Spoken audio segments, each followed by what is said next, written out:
Good evening. Welcome to my presentation on Assignment 3 Road Construction and Drainage Principles. This is Kyo Marma. I'm a road access engineer.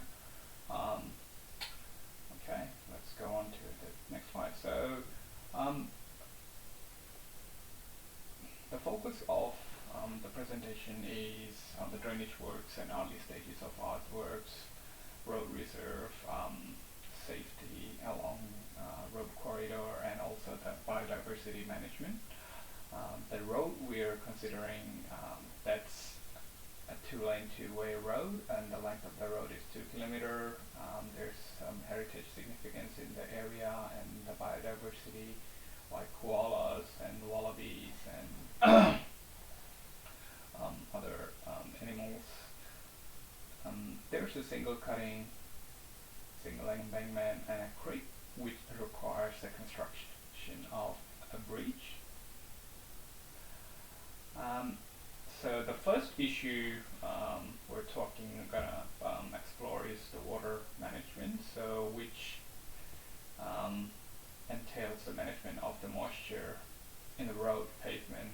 So the predictive measures we can take is via installation of a capping layer or improving a surface seal and using a low permeability material in base course and so on. Maintaining adequate crossflow is another thing.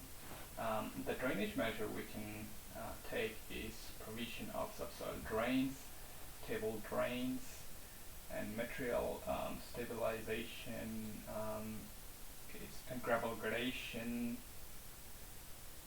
and or mechanical stabilization such as chemical stabilization, lime stabilization, cement stabilization, etc. Pavement drainage is maintained via using a geofabric filters, properly designed drainage layers under the granular pavement, and the permeable pavement materials that we're gonna be using. The drainage, one of the area we have in the whole construction is the drainage and cutting, how the drainage and cutting will be maintained. So we can maintain this drainage via a catch drain, a V drain, and a permeable soil. When a situation is there's a permeable soil over impermeable soil layer, what's gonna do? So let's start with catch drain. This is formed to intercept water at the top of the cut. So catch banks are preferred to a cut-like drain. Catch banks should be formed before excavation in the cut, as it will prevent overland surface flow and eventually reduce contamination by earthworks operation. A V drain, as it sounds, it's shaped like a V. When soil is not prone to erosion, a V drain will be more than enough. This may be constructed using half-round steel, concrete pipes, or drains constructed in situ and lined with concrete or rock pitching. A check stop is needed at the bottom of the better drain to dissipate energy of water so that it doesn't scour downstream. In this, the next thing is permeable soil over impermeable soil layer. So when we have this scenario, the water enters the upper permeable layer at high up the slope of the cutting, and the subgrade is prevented from draining by the impermeable layer. So there's it acts as if they are two different materials and one slides over the other.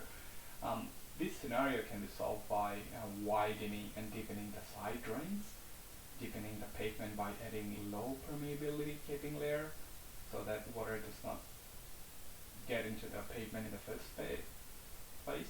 Installation of deep subsoil cut-off drains to intercept subsurface flow in the permeable layer.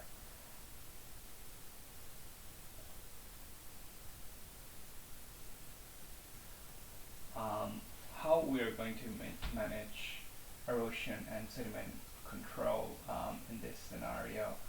So we can discuss this issue with the maintenance personnel, residents and landowners, observation of erosion and scour in the construction area, and reviewing any maintenance procedure we've been following, and reviewing the design.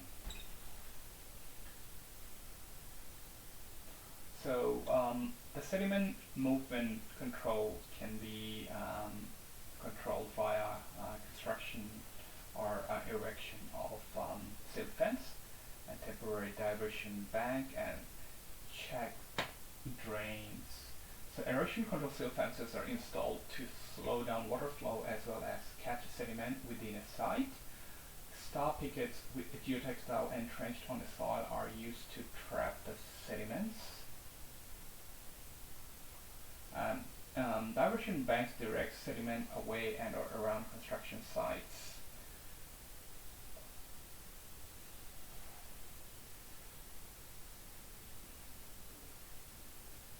Check drains.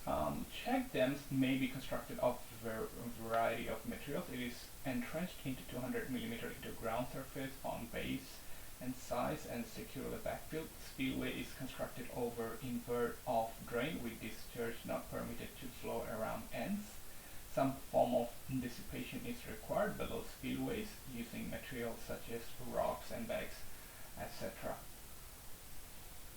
Stormwater pipe installation. So timing will be for this type of soil where it's clay and organic clays and clay gravel will be dry weather. So we need to plan the work around dry season. The bed where the pipe will be laid needs draining and it should be done as soon as possible. All cuttings and embankments should drain and water should not pond anywhere and form depressions. During excavation, the floor should not be ripped out, compacted so that swell potential is less than 2 and 5. Type of equipment, so we should use a sheep foot roller along with smooth roller. The bedding material should be enough to satisfy this table requirements with a seat size and a percentage of weight passing. Embankment construction. Settlement, we can avoid the settlement through removal and replacement of the unsuitable materials and having a surcharge on the soil so that it removes the water and using a vertical drain or geofabrics which will prevent the fine material. Geofabric will prevent fine materials from getting onto the upper layer and vertical drain will drain the water. The safety barriers. For the safety barriers, so there's the speed and also the mass involved in a vehicle. In a rural setting like this, there's high chances of high-speed heavy vehicle hitting the bridge. So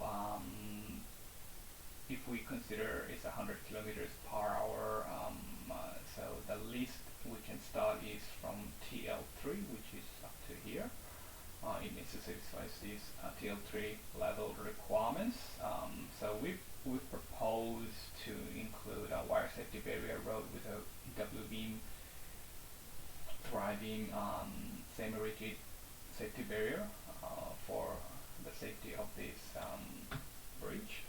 And the fauna management. So the fauna management we can do via installation of sign and installation of structures. The structure needs to be regularly monitored and check its effectiveness and ready to be upgraded or modified as and when required. And the installation of signs should be clearly positioned on side road or road reserve and at appropriate height, and it should be tested for both day and night time effectiveness. Activity of animals increase at night time, so consider changing traffic speeds around night time, dissemination of information to passing travelers and locally so that people are aware, regular training to people on site and surrounding community, not stakeholders. Any questionnaires, I'm happy to